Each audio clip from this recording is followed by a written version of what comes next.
15 years. Jopuonj mag JSS mawuok e kaunti ma Kisii obago ng'anyo thoth apeyni mabomano mar sundo piny owacho mondo ndikgi e tich e yo mongirore mar tieko midhiero magi kaluwore kata midhierogo mag yudo kinde ka kinde. Jopuonjgo ne oting'o tese man kod andika mayango e chwang' margi ka gilero ni gibiro rocho weche mag somo e skunde ponono ni sirikal ok owinjo ywak margi. Jagoro mar Kupet e kaunti ma Kisii Joseph Abincha wacho ni jopuonjgo ne yudo lony mar puonjo e ute tiegruok mag somo kipimo kod osara ma imiyogi ka gisingo dhi nyime kod ng'anyo nyaka winj ywakgi.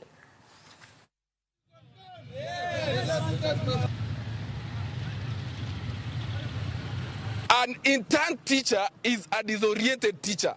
An intern teacher is a disturbed teacher. An intern teacher is a disrespected teacher. An intern teacher is a teacher working in very dilapidated conditions. An intern teacher is a ticking time bomb.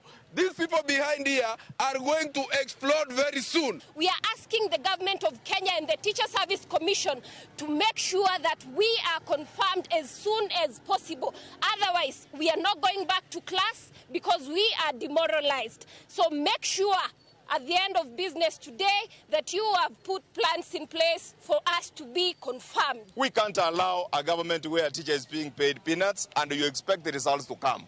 We are killing the generation to come. Yes. We are killing our learners and our kids. Yes. These people are handling 14 subjects, and the money they are paid towards that kind of handling of those subjects is not commensurate of the job they are doing. Yes. As we are speaking today, this week, we are receiving another more class as a junior school, grade 8.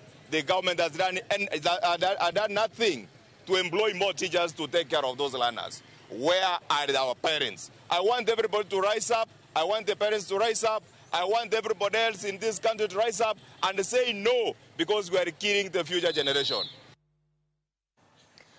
Moko kuom jood bura mapacho ka yuago deko cholo omenda mag NGCDF magi wacho ni koro rocho chenro mag somo ne jopuonjre mowinjo yud basari. Giwacho ni ne osingnegi ni